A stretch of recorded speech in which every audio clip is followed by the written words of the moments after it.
బీజేపీలోకి ఒక సాధారణ యువ నాయకుడిగా ప్రవేశించి కేంద్ర మంత్రిగా ఎదిగి తన నాయకత్వాన్ని దేశ ప్రజలకు చాటి చెప్పారు. నిత్యం ప్రజల సమస్యలపై పోరాడుతూ పార్టీ సిద్ధాంతాలను గౌరవిస్తూ ముందుకు సాగారు. ఆయనే కిషన్ రెడ్డి. తెలంగాణ ఉద్యమంలో తన గళం వినిపిస్తూ పోరుయాత్ర చేసిన నేత.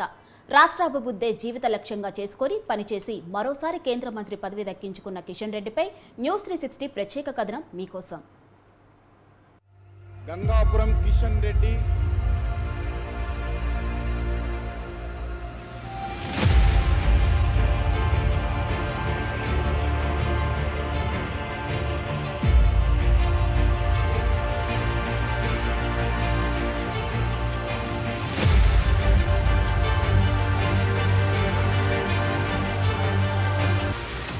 రంగారెడ్డి జిల్లా కందుకూరు మండలం తిమ్మాపూర్లో కిషన్ రెడ్డి జన్మించారు. స్వామిరెడ్డి ఆండాలమ్మ దంపతులకు రంగారెడ్డి జిల్లా కందుకూరు మండలం తిమ్మాపురం గ్రామంలో కిషన్ రెడ్డి జన్మించారు. టూల్ డిజైనింగ్ లో డిప్లొమా చేశారు. మొదటి నుంచి సంఘ కార్యకర్తగా ఉన్న ఆయన 1995లో వివాహం చేసుకున్నారు. జయప్రకాష్ నారాయణ స్ఫూర్తితో జనతా పార్టీ యువ కార్యకర్తగా 1977లో రాజకీయ రంగ ప్రవేశం చేశారు.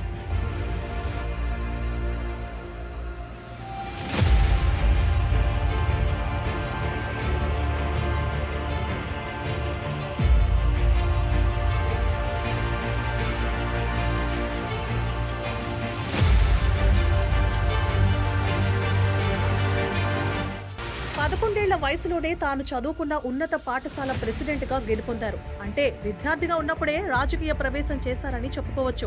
ఇక కళాశాలలో చదివే రోజుల్లో ఎన్నో అవగాహన సదస్సులను నిర్వహించేవారు. ముఖ్యంగా ఉగ్రవాదాన్ని మట్టుపెట్టేందుకు రకరకాల అవగాహన సదస్సులను ఏర్పాటు చేశారు. ఇక చూపులేని వారు, దివ్యాంగుల కోసం పోరాడారు. వారికి సమాన హక్కులను, అవకాశాలను ఇవ్వాలని గట్టిగా పోరాడేవారు. కిషన్ రెడ్డి జయప్రకాష్ నారాయణ్, స్వామి వివేకానందలను స్ఫూర్తిగా తీసుకుని ముందుకు సాగారు.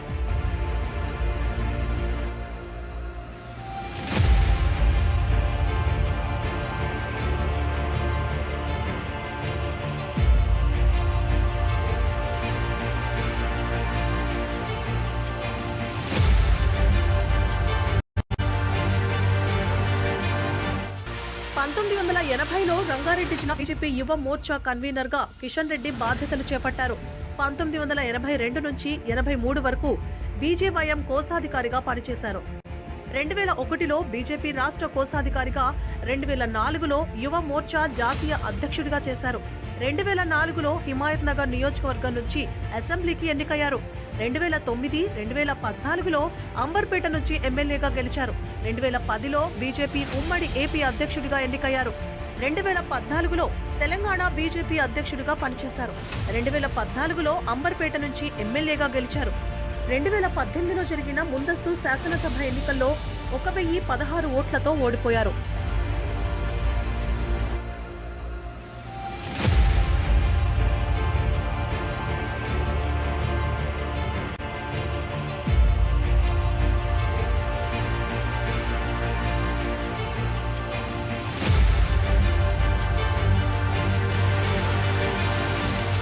రెండు 2019లో సికింద్రాబాద్ నుంచి ఎంపీగా పోటీ చేసి కిషన్ రెడ్డి గెలుపొందారు. దీంతో మొదటిసారి హోంశాఖ సహాయ మంత్రిగా బాధ్యతలు స్వీకరించారు.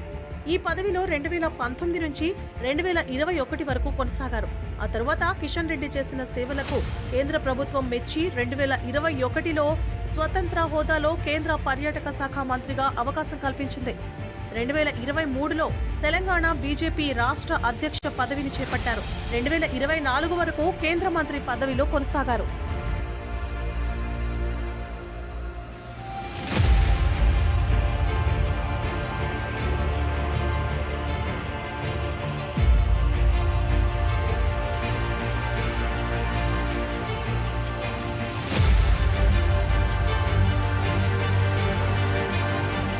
రెండు 2024 సికింద్రాబాద్ లోక్సభ స్థానం నుంచి పోటీ చేసి అత్యధిక మెజారిటీతో రెండోసారి గెలుపొందారు. ఈ ఎన్నికల్లో కాంగ్రెస్ అభ్యర్థి దానం నాగేందర్పై 49,944 ఓట్ల మెజారిటీతో గెలుపొందారు. 2019లోనూ కిషన్ రెడ్డి సికింద్రాబాద్ నుంచి గెలిచారు.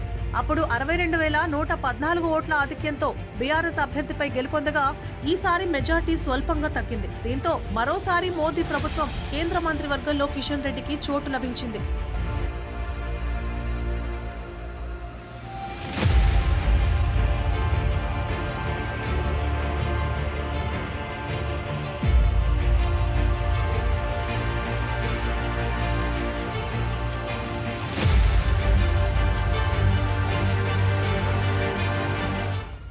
2010 నుంచి 2014 మధ్య ఉమ్మడి ఆంధ్రప్రదేశ్ బీజేపీ రాష్ట్ర అధ్యక్షుడిగా పనిచేసిన సమయంలో పోరు యాత్ర పేరుతో 22 రోజుల పాటు తెలంగాణ రాష్ట్రం ఏర్పాటు కోరుతూ యాత్ర నిర్వహించారు. తెలంగాణ ఏర్పడ్డాక 2 ఏళ్ల పాటు బీజేపీ రాష్ట్ర అధ్యక్ష బాధ్యతలు నిర్వర్తించారు. బీజేపీ అధిష్టానం వద్ద నమ్మకస్తుడిగా మంచి పేరు తెచ్చుకున్నారు. मैं गंगापुरम किशन रेड्डी ईश्वर की शपथ लेता हूं कि मैं विधि द्वारा स्थापित भारत के संविधान के प्रति सच्ची श्रद्धा और निष्ठा रखूंगा। मैं भारत की प्रभुता और अखंडता अक्षुण्ण रखूंगा। मैं संघ के मंत्री के रूप में अपने कर्तव्यों का श्रद्धा पूर्वक और शुद्ध अंतःकरण से निर्वहन करूंगा तथा मैं भय या पक्षपात, अनुराग या द्वेष के बिना सभी प्रकार के लोगों के प्रति संविधान और विधि के अनुसार न्याय करूंगा। मैं गंगापुरम किशन रेड्डी ईश्वर की शपथ लेता हूं कि जो विषय संघ के मंत्री के रूप में मेरे विचार के लिए लाया जाएगा अथवा मुझे ज्ञात होगा उसे किसी व्यक्ति या व्यक्तियों के तब के सिवाय जबकि ऐसी मंत्री के रूप में अपने कर्तव्यों के सम्यक निर्वहन के लिए ऐसा करना अपेक्षित हो, मैं प्रत्यक्ष अथवा अप्रत्यक्ष रूप से संसूचित या प्रकट नहीं करूंगा।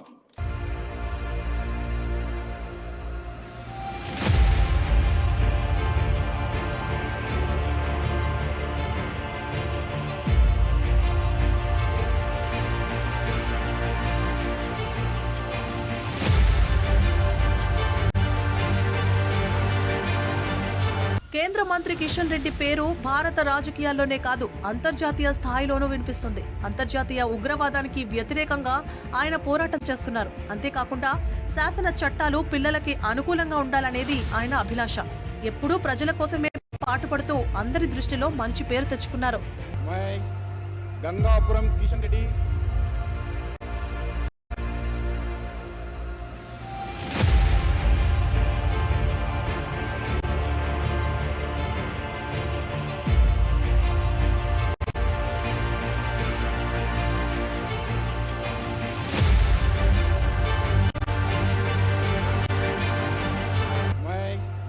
गंगापुरम किशन रेड्डी